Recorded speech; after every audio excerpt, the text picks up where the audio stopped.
How to Win Friends and Influence People. Author, Dale Carnegie. Don't criticize. By criticizing someone, you put them on the defensive. Criticism strikes a blow to a person's ego, hurts their sense of importance, and breeds resentment. Remember that we crave approval just as much as we dread condemnation. The resentment caused by criticism can demoralize employees, family members, and friends while completely failing to correct the situation or address its underlying causes. There are two stories that illustrate this. In the first, a manager constantly scolded his subordinates for not wearing hard hats at work. In defiance, the workers deliberately took them off as soon as he left. However, when he tried a different approach, specifically asking if the hats were comfortable and fit well, and amiably pointing out that they were for their own safety, he found that the workers stopped breaking the rules. So remember, the person you are about to correct and condemn will almost certainly justify themselves and condemn you in return. In the second story, famous test pilot Bob Hoover had to make an emergency landing because both of his plane's engines suddenly stalled in mid-air. He discovered that his propeller plane had been fueled not with gasoline, but with jet fuel. When he returned to the airfield and found the mechanic who had fueled it, he didn't scold or criticize him. Instead, he said, "I'm sure you'll never do this again. And to prove it, I want you to prep my plane for flight tomorrow." The takeaway is this: before criticizing and condemning someone, think about the consequences. Yes, you might vent your anger, but do you really want that person to feel resentful and end up hating you? Give approval. To persuade someone to do something, you have to make them want to do it. Sure, you can force a child to do their homework using threats and a belt, or force employees to work under the threat of being fired, but these measures will lead to undesirable consequences. The only way to convince someone to do something is to offer them what they want. What do most people want? They want health, self-preservation, food, sleep, money and the things money can buy, life after death, sexual satisfaction, the well-being of their children, and a feeling of importance. The desire to feel important is one of the main things that distinguishes humans from animals. This includes getting excellent grades, winning medals for achievements, or having people come to you as an expert on various issues. This is also why people wear designer clothes, drive the latest car models, and so on. One person might want to become the #1 bank robber, while another donates money to charity. Both are ways a person inflates their sense of importance. Usually, when we receive something good or see employees working well, we stay silent, but at the slightest mistake, we shower them with reproaches and accusations. As a result, people pull away from us because we fail to show that we value them, compliment people, highlight their positive qualities. But do not confuse this with flattery. Flattery is hollow and doesn't help in interpersonal communication. Appreciation is sincere, while flattery is based on hypocrisy. We often forget to praise a child for good grades, and we fail to encourage them when they try something for the first time. Thank salespeople for their friendliness, waiters for their courtesy, and workers for a job well done. Influence others. There is no other way on earth to influence people than to talk about what they want and show them the best way to get it. If your child smokes, don't try to lecture them. Instead, clearly explain that smoking will keep them from playing football or winning the 100-meter dash. If there is any secret to success, it lies in the ability to understand another person's point of view and see things from their perspective as well as your own.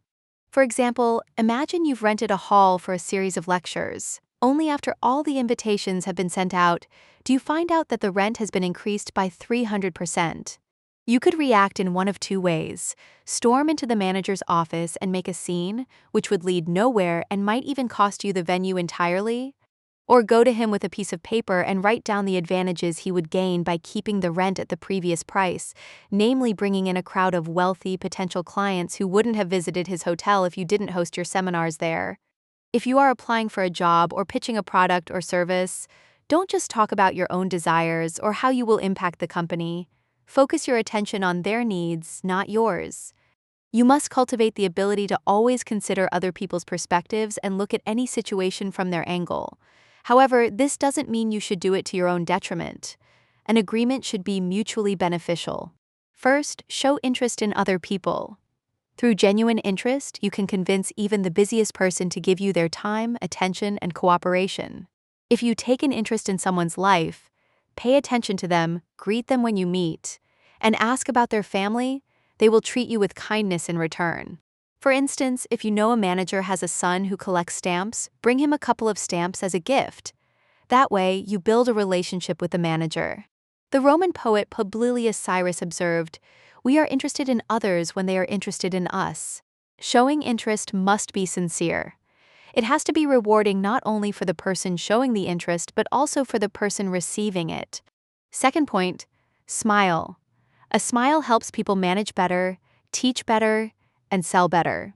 At one telephone company, employees were advised to smile while speaking on the phone when selling their products or services because a smile comes through in your voice. You must enjoy interacting with people if you expect them to enjoy interacting with you. Try an experiment. Smile at the people around you and see how their attitude toward you changes. If you don't feel like smiling, force yourself to do it. If you're alone, force yourself to whistle, hum a tune, or sing. Act as if you are already happy, and that will help put you in a good mood. Third point, remember that a person's name is, to that person, the sweetest and most important sound in any language. Every time you meet someone new, find out their name, details about their family, their profession, and their political views. Make sure to remember this information. When you run into them later, call them by their name, ask about their family's life, and bring up specific details from their background. Usually what happens is this. When we are introduced to others, we make small talk for a few minutes, and by the time we say goodbye, we can't even remember their names. A person is more interested in their own name than in all other names on earth put together. By remembering their name and using it effortlessly, you pay that person a subtle but highly effective compliment. So, if you're a manager, memorize the names of all your workers. If you're a salesperson, memorize the names of as many customers as possible. People place immense value on their names, which is why children are sometimes named after their closest relatives or friends. There's a story where Carnegie and Pullman were fighting for dominance in the production of railroad sleeping cars. They kept cutting prices, which destroyed any chance of making a profit. One day they met, and Carnegie suggested they merge their companies. Pullman wasn't entirely convinced it was a good idea, so he asked, "What will we call our company?" To which Carnegie replied, "Why, the Pullman Palace Car Company, of course." Pullman's face lit up, and he agreed immediately. Fourth point, be a good listener. Listen to your conversational partner even if their story drags on. Don't interrupt them. And you must listen not with barely concealed boredom, but with rapt attention, encouraging them to continue. Ask questions that the other person will enjoy answering. Encourage others to talk about themselves and their accomplishments. Remember that your conversational partner is 100 times more interested in themselves and their own problems than they are in you and your problems. Even the most chronic fault finder will often soften their tone and show humility when faced with a patient, sympathetic listener, a listener who remains silent even when the irate critic attacks them. Every conflict resolution specialist follows this rule. People who only talk about themselves only think about themselves. They never listen to anyone for long. They chatter incessantly about themselves and interrupt your story as soon as a thought pops into their head. Such people are considered bores, intoxicated by their own sense of self-importance. Fifth point, talk in terms of the other person's interests. Speak to people about topics they care about.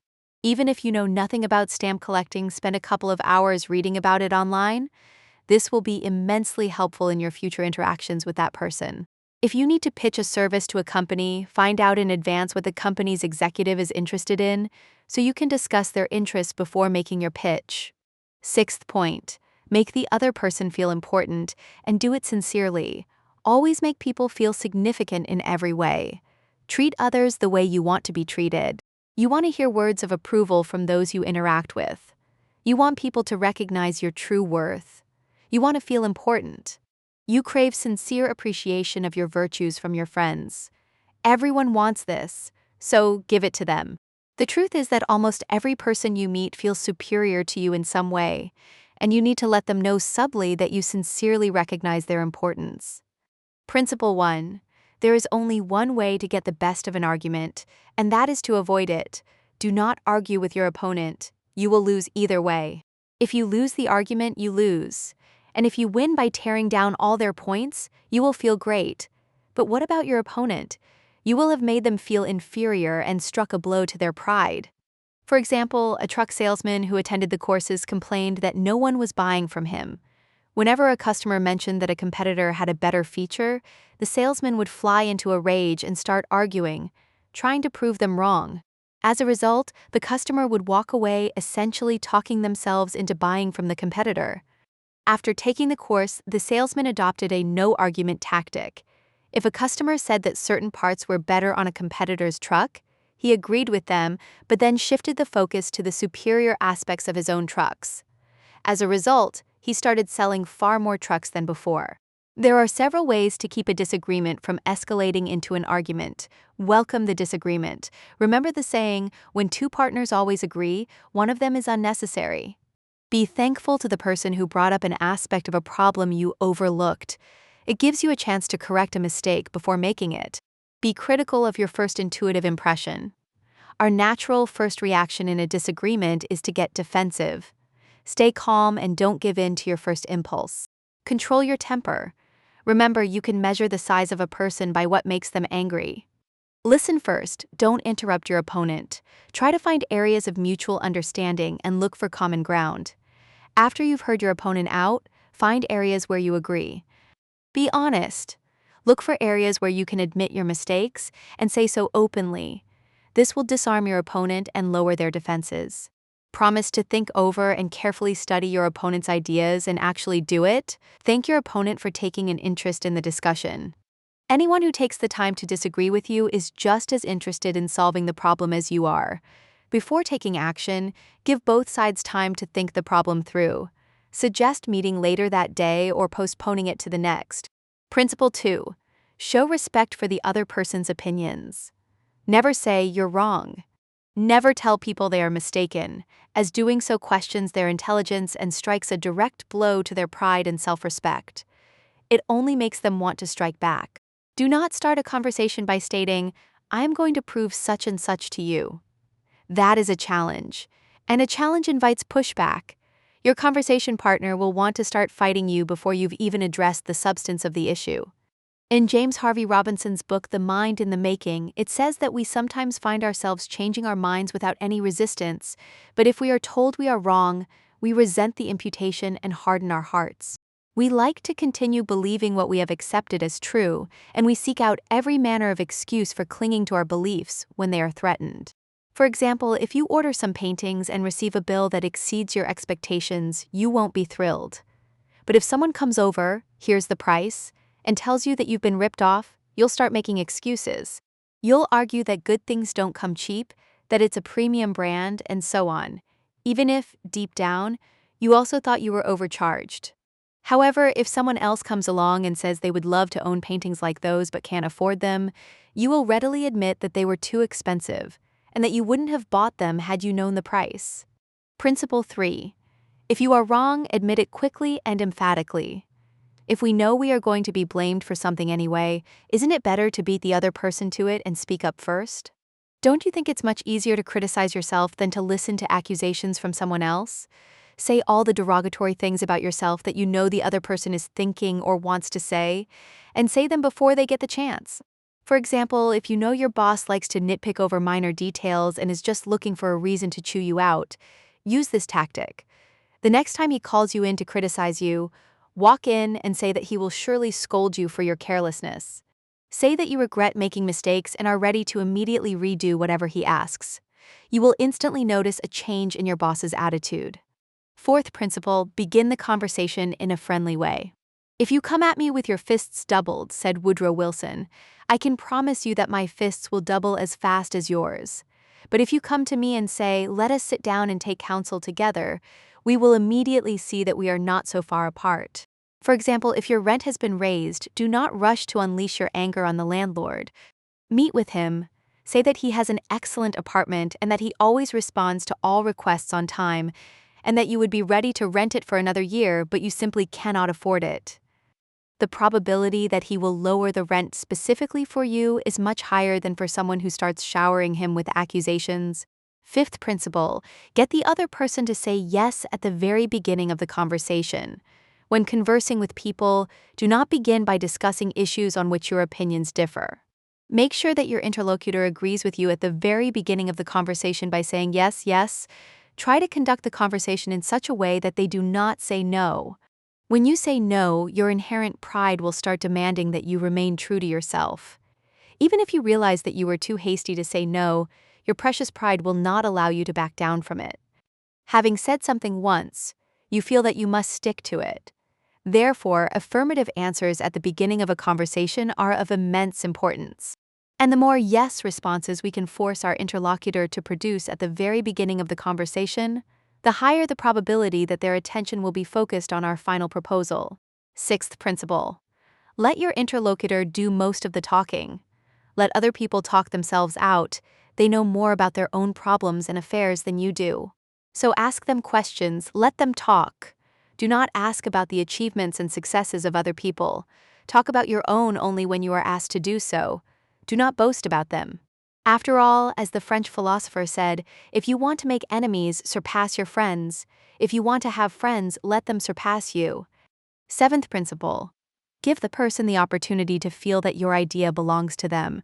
No one likes having a certain product forced upon them or being told to do something. We prefer to feel that we are buying of our own accord and acting in accordance with our own considerations. We love it when we are asked about our desires, needs, and thoughts. Apply a method where you let the other person feel that they are exactly the author of the idea offered to them. For example, bring a half-drawn picture or just sketches and ask how best to finish it. And surely after it is completed according to their wishes, they will buy it. Eighth principle. Try honestly to see things from the other person's point of view. Remember that other people may be completely wrong, but they themselves do not think so. Do not condemn them. A person's actions are always driven by some reason.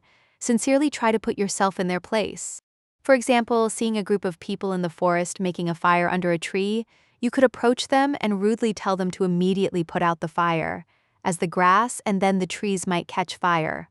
They will probably put it out, but when you leave, they will light it again, not caring about the environment. Put yourself in their shoes. You could come up and ask what they are planning to grill today. Say that you also love gathering like this with your friends, and only then suggest that they make a special place for the fire, clearing away all nearby branches, grass, and leaves. With such an approach, people will cooperate without taking offense, since no one is forcing them to do something, but rather recommending it.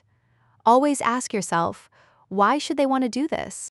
Ninth principle, show sympathy for the ideas and desires of other people. 3/4 of all the people you meet crave sympathy. Satisfy this thirst, and they will love you. The magic words that stop arguments and extinguish irritation are, I do not blame you at all for thinking the way you do. If I were in your place, I would undoubtedly think exactly the same as you. For example, there is a story. A hotel manager called the management company that maintains the escalator and asked for an inspection, but he did not want it to be turned off for more than 2 hours as he did not want to inconvenience his clients. But the repair required about 8 hours.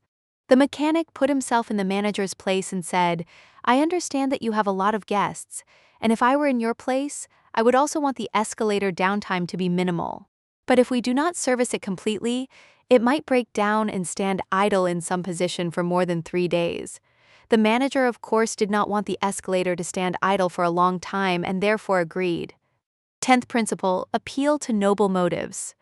All the people you meet have a high opinion of themselves and want to consider themselves refined and unselfish. Therefore, in order to change a person, appeal to their noble motives. A famous person whose children are photographed every day by reporters can tell them to stop doing it, or he can appeal to the deeply rooted feeling in us not to cause harm to children. 11th principle, present your ideas vividly, effectively, and imaginatively. If you sell rat poison, then provide a stand with rats. If you sell cream, then provide several jars of your product and competitors' products and only then talk about your advantages. Applying this principle, you must turn on the actor within yourself. 12th principle, throw down a challenge. The main thing is to foster competition, and then everything will get done. By this, people understand the desire to surpass others, not a mercenary thirst for money. For example, a boss came into the shop and asked about the number of heats produced during the shift. When he was told the number 6, he wrote it on the floor and left. The evening shift, upon arriving at work, asked what this figure meant. Having understood, they made 7 heats during their shift and wrote this on the floor. When the shift changed again and the day shift saw the changed number, they decided to overtake them and made 10 heats. Soon this plant became more productive than the rest. First principle: begin with praise and honest recognition of the interlocutor's strong points.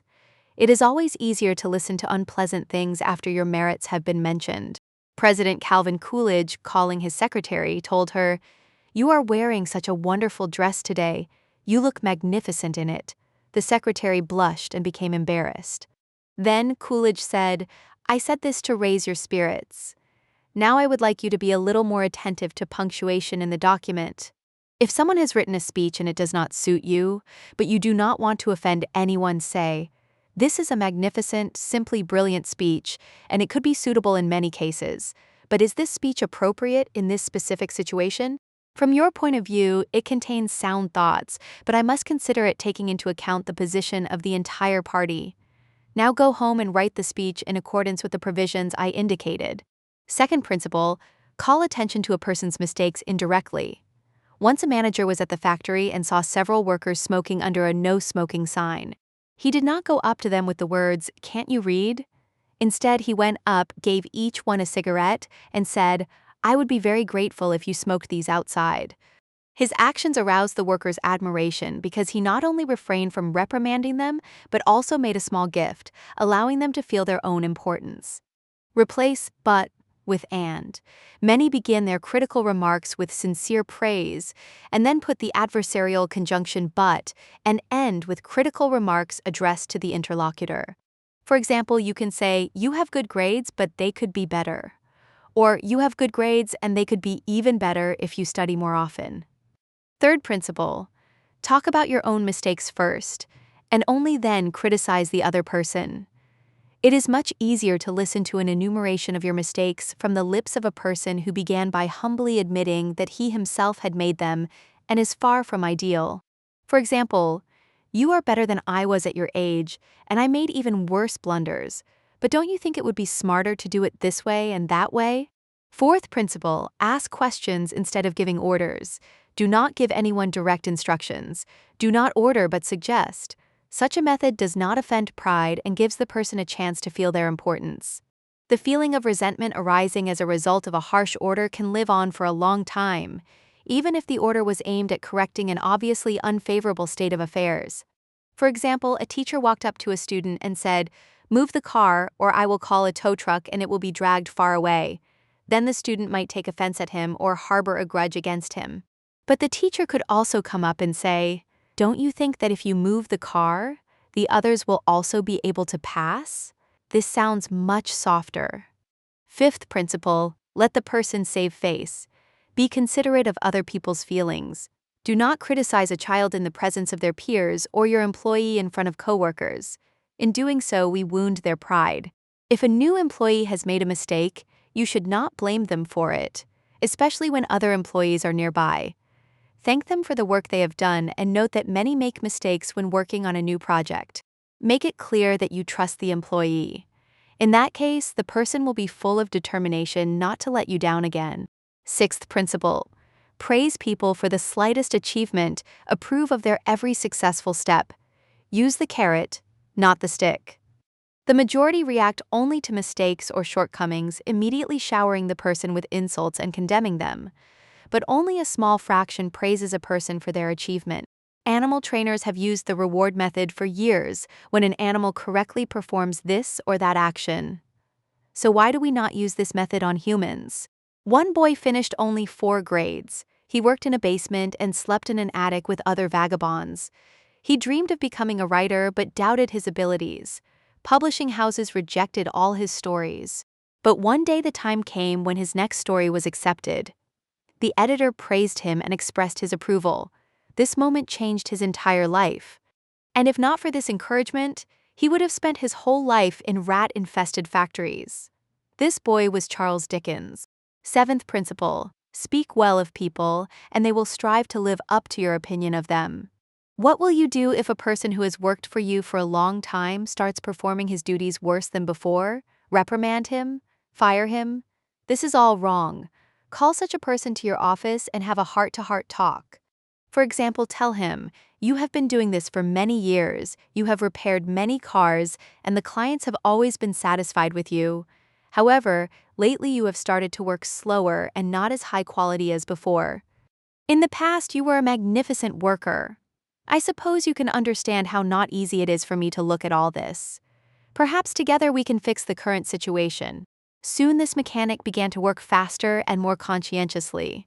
The boss created such a reputation for this worker that he had no choice but to improve his work to a level comparable to what he had before. A person will readily follow you if he feels respect for you. If you show that you yourself respect this person for certain abilities, give people a good reputation, and they will do everything possible to prove it with deeds and not deceive your expectations. Eighth principle, make people happy to do what you ask. For example, if it is necessary for a person to stay for overtime, tell him that only he is good at doing something, and only thanks to him our company will not suffer from an unfulfilled order. We can give such an order. "John, tomorrow we will have customers. Our warehouse is a mess. Sweep up there and arrange the goods on the shelves." Or we can convey this in other words that will show what benefit John himself will receive from fulfilling the instruction. "John, tomorrow we will have several customers. I want to show them the warehouse, but it's a big mess there. If you were to clean up there, you would take part in shaping the image of our company, and thanks to you, we will make a good impression on the guests." A person will not always react positively even with such an approach, but you are much more likely to be able to change a person's point of view with this method.